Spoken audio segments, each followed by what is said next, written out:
رب اشرح لی صدری ویسر لی امری واحلل عقدۃ من لسانی یفقہوا قولی اما بعد فاعوذ باللہ من الشیطان الرجیم بسم اللہ الرحمن الرحیم۔ السلام علیکم ورحمۃ اللہ وبرکاتہ۔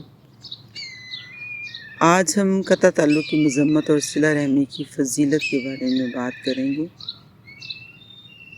اور جو ہمارے معاشرے کے لیے نہایت ہی اہم ہے، لیکن افسوس کہ یہ اس پر عمل کرنے والے دن بدن کم ہوتے جا رہے ہیں۔ ہمارا موضوع جو ہے قطع تعلق کی مذمت اور صلہ رحمی کی فضیلت، اس کے بارے میں قرآن و حدیث کی روشنی میں بات کرتے ہیں، یا جو بات ہمارے علم میں ہے وہ آپ کے ساتھ شیئر کرتے ہیں۔ اسلام میں محبت اور رغبت، رحم دلی اور رشتوں کی حفاظت کا دین ہے۔ اسلام نے صرف عبادت کا حکم نہیں دیا بلکہ انسانوں کے درمیان تعلقات کو بھی مضبوط بنانے کی تعلیم دی ہے۔ والدین ہوں، بہن بھائی، چچا چچی، پھپھا پھوپھی، خالہ ماموں اور دیگر رشتہ داروں کے ساتھ حسن سلوک کو ایمان کا حصہ قرار دیا گیا ہے۔ قرآن کریم میں اللہ تعالیٰ ارشاد فرماتے ہیں، اور اللہ سے ڈرو جس کے نام پر تم ایک دوسرے سے مانگتے ہو اور رشتہ داریوں کا خیال رکھو۔ یہ آیت اس بات کی طرف اشارہ کرتی ہے کہ اللہ تعالیٰ کے نزدیک رشتوں کی حفاظت بہت اہم ہے۔ آج کے دور میں معمولی باتوں پر بھائی بھائی سے ناراض ہو جاتے ہیں، بہن بہن سے بات چیت بند کر دیتی ہے، اولاد والدین سے دور ہو جاتے ہیں، اور خاندان کے افراد ایک دوسرے سے کٹ جاتے ہیں۔ کبھی وراثت کا جھگڑا، کبھی کاروبار کا اختلاف، کبھی انا و تکبر انسان کو اپنے ہی رشتہ داروں سے دور کر دیتا ہے۔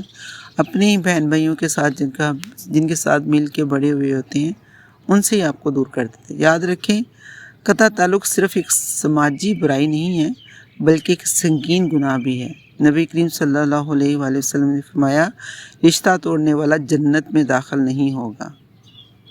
استغفر اللہ۔ یہ حدیث ہمیں جھنجھوڑنے کے لیے کافی ہے۔ ذرا سوچیں، اگر انسان نمازیں پڑھے، روزے رکھے، صدقات کرے، لیکن رشتہ داروں سے قطع تعلق کر دے یا توڑ دے تو وہ اللہ کی ناراضگی کا مستحق بن سکتا ہے۔ اسلام ہمیں صرف تعلقات قائم رکھنے کا حکم ہی نہیں دیتا بلکہ ان تعلقات کو نبھانے کی بھی تعلیم دیتا ہے۔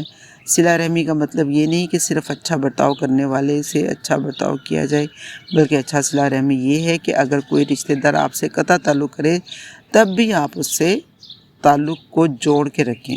نبی کریم صلی اللہ علیہ وآلہ وسلم نے فرمایا، صلہ رحمی کرنے والا وہ نہیں جو بدلے میں اچھا سلوک کرے، بلکہ صلہ رحمی کرنے والا وہ ہے جب اس کے ساتھ قطع تعلق توڑا جائے تو وہ تعلق کو جوڑے، اس کے ساتھ برا بیہیویئر کیا جائے تو وہ اچھا بیہیویئر کرے۔ آج اکثر لوگ کہتے ہیں کہ پہلے وہ آئے گا تو میں جاؤں گا، پہلے وہ معافی مانگے گا تو میں بات کروں گا، وہ پہلے جھکے گا تو میں بھی اس کی بات کو مانوں گا۔ ایسا نہیں۔ قطع رحمی کیا ہے کہ آپ اسے اللہ کے لیے معاف کر دیں، اللہ کی رضا حاصل کرنے کے لیے آپ سارے کام کریں۔ لیکن اسلام ہمیں یہ نہیں سکھاتا۔ اسلام ہمیں پہل کرنے کا درس دیتا ہے۔ اللہ تعالیٰ کی محبوب بندے وہ ہیں جو دلوں کو جوڑتے ہیں، نفرتوں کو ختم کرتے ہیں اور رشتوں کو بچاتے ہیں۔ قرآن کریم میں اللہ تعالیٰ ان لوگوں کے تعریف فرماتا ہے جو ان رشتوں کو جوڑتے ہیں جنہیں جوڑنا کا اللہ نے حکم دیا ہے۔ دوسری طرف اللہ تعالیٰ ان لوگوں کو مذمت فرماتے ہیں جو زمین میں فساد پھیلاتے ہیں اور رشتے توڑتے ہیں۔ یہ بات واضح کرتی ہے کہ قطع تعلق صرف ایک ذاتی مسئلہ نہیں بلکہ معاشرتی فساد کا سبب بھی بنتا ہے۔ صلہ رحمی کے لیے بے شمار فائدے ہیں۔ سب سے پہلی برکت یہ کہ اللہ تعالیٰ کی رضا حاصل ہوتی ہے۔ صلہ رحمی کے کتنے فائدے ہیں؟ سب سے پہلی برکت یہ ہے کہ اللہ تعالیٰ کی رضا حاصل ہوتی ہے۔ دوسری بڑی برکت یہ ہے کہ رزق میں وسعت پیدا ہوتی ہے۔ نبی کریم صلی اللہ علیہ وآلہ وسلم نے فرمایا، جو شخص یہ چاہتا ہے کہ اس کے رزق میں برکت ہو اور اس کی عمر میں اضافہ کیا جائے تو اسے چاہیے کہ صلہ رحمی کرے۔ اس حدیث کا مطلب یہ ہے کہ اللہ تعالیٰ صلہ رحمی کرنے والوں کے وقت، زندگی اور رزق میں برکت عطا فرماتے۔ کتنے ہی لوگ ہیں دولت جو رکھتے ہیں مگر سکون نہیں رکھتے، کتنے ہی لوگ ہیں جو مالدار ہیں مگر دل سے بے چین ہیں۔ کتنا کچھ ہے انسان کے پاس لیکن وہ بے چین ہے۔ لیکن جو شخص رشتہ داروں کے حقوق ادا کرتا ہے، اللہ تعالیٰ اس کے گھر میں محبت، سکون، رحمت، دولت، زندگی اور رحمت نازل فرما دیتا ہے۔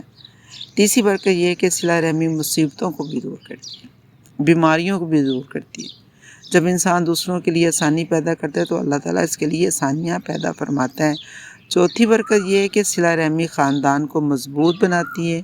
ایک مضبوط خاندان ایک مضبوط معاشرے کی بنیاد ہوتا ہے، اور جب خاندان کے افراد ایک دوسرے کے دکھ درد میں شریک ہوتے ہیں تو وہ محبت بڑھتی ہے، نفرت ختم ہوتی ہے اور برکتیں نازل ہوتی ہیں آپ کے ارد گرد۔ قطع تعلق کے نقصانات بھی بہت زیادہ ہیں۔ سب سے بڑا نقصان اللہ تعالیٰ کی ناراضگی ہے۔ سب سے بڑا نقصان کیا ہے کہ اللہ تعالیٰ اس سے ناراض ہو جاتا ہے جو قطع تعلق کرتا ہے۔ رشتے توڑنے والا شخص اپنے آپ کو اللہ کی رحمت سے دور کر لیتا ہے۔ اور دوسرا نقصان یہ ہے کہ دل سخت ہو جاتا ہے۔ جو شخص اپنے قریبی رشتہ داروں کے ساتھ محبت نہیں کرتا، آہستہ آہستہ اس کے دل میں نرمی ختم ہو جاتی ہے۔ تیسرا نقصان یہ ہے کہ یہ معاشرے میں نفرتیں بڑھ جاتی ہیں، معاشرتی بگاڑ پیدا ہو جاتے ہیں، اور جب خاندان ٹوٹتے ہیں تو معاشرہ بھی کمزور ہو جاتا ہے۔ اور جو چوتھا نقصان ہے وہ یہ ہے کہ دعاؤں کی قبولیت میں رکاوٹ پیدا ہو سکتی ہے۔ علماء کرام نے بیان کیا ہے کہ بعض گناہ ایسے ہیں جو اللہ کی رحمت کے نزول میں رکاوٹ بنتے ہیں، اور قطع تعلق ان میں سے ایک ہے۔ استغفر اللہ۔ اگر آپ کا کسی رشتہ دار سے جھگڑا ہے، اگر کسی سے کئی سالوں سے بات چیت بند ہے، اگر کسی بھی وجہ سے دل میں ناراضگی ہے، تو آج ہی فیصلہ کر لیجئے کہ آپ اس سے تعلق کو دوبارہ جوڑیں گے۔ ہو سکتا ہے کہ آپ کا ایک فون کال کسی ٹوٹے ہوئے رشتے کو جوڑ دے، ہو سکتا ہے کہ آپ کا ایک سلام برسوں کی دوری ختم کر دے، یہ بھی ہو سکتا ہے کہ آپ کی ایک معافی خاندان میں خوشیوں کی بہار لے آئے۔ یاد رکھیں، معاف کرنا کمزوری نہیں بلکہ طاقت ہے۔ نبی کریم صلی اللہ علیہ وآلہ وسلم نے کبھی بھی اپنی ذات کے لیے انتقام نہیں لیا، لیکن بلکہ ہمیشہ معاف کرنے کو ترجیح دی ہے۔ اگر آپ واقعی رسول اللہ صلی اللہ علیہ وآلہ وسلم سے محبت کرتے ہیں تو ہمیں بھی معاف کرنا سیکھنا ہوگا۔ آئیں چند عملی اقتدام پر بھی ہمیں بھی غور کریں کہ رشتہ داروں کو وقت دیں، ان کی خیر و عافیت دریافت کریں، بیمار کی عیادت کریں، خوشی اور غم میں شریک ہونا چاہیے۔ مالی مدد کی ضرورت ہو وہ تعاون کریں، دل میں کینہ مت رکھیں، معاف کرنا سیکھیں ایک دوسرے کو، اور پھر سلام میں پہل کریں، اور دعاؤں میں رشتہ داروں کو یاد رکھیں۔ جب بھی دعا مانگیں اپنے لیے، اپنے رشتہ داروں کے لیے بھی دعا مانگیں، اور بچوں کو بھی صلہ رحمی کی تعلیم دیں۔ دنیا کی زندگی بہت مختصر ہے، نہ معلوم کب ہماری زندگی کا چراغ گل ہو جائے۔ اسی لیے دنیا سے جانے سے پہلے اپنے دلوں کو صاف کر لیجئے، رشتوں کو جوڑ لیجئے، اور لوگوں کے حقوق ادا کر دیجئے۔ کیا معلوم آج جس شخص سے ہم ناراض ہیں کل وہ دنیا میں نہ ہو، یا ہم ہی خود اس دنیا سے نہ ہوں۔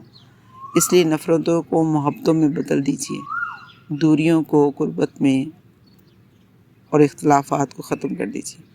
اللہ تعالیٰ ہمیں صلہ رحمی کرنے والوں سے میں شامل فرمائے، اور ہمارے دلوں سے کینہ، حسد و نفرت کو دور کر دے۔ آمین۔ اب اپنے لیے یہ دعا کریں، اللہ تعالیٰ ہمارے دل کو پاک کر دے، اپنی رضا، اللہ کی رضا حاصل کرنے والے کام اللہ تعالیٰ ہم سے کروائے، اور اللہ تعالیٰ آپ کے دل کی حالت کو، یا آپ کے دل کو اچھی بخوبی جانتا ہے کہ آپ کے دل کے اندر کیا ہے۔ تو اپنے دل کو صاف کیجیے، خالص کیجیے، اللہ کی رضا کے لیے سب کام کریں، تو پھر دیکھیں کہ آپ کی زندگی کتنی سہل ہو جائے گی۔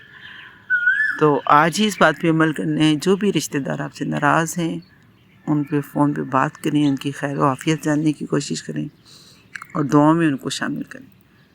پھر اپنی زندگی کا ٹرننگ پوائنٹ دیکھیں کہ آپ کی زندگی میں سکون ہوگا، رحمت ہوگی، خیر ہوگی، رزق میں بھی برکت ہوگی۔ تو یہ آپ نے ایک دوسرے کو اس چیز کی کمپین کرنا ہے۔ ہو سکے تو میری ہی ویڈیو کو شیئر کر کے اس کا حصہ بنیں، جو آپ کے نامہ اعمال میں صدقہ جاریہ کا کام کریں۔ السلام علیکم ورحمۃ اللہ وبرکاتہ۔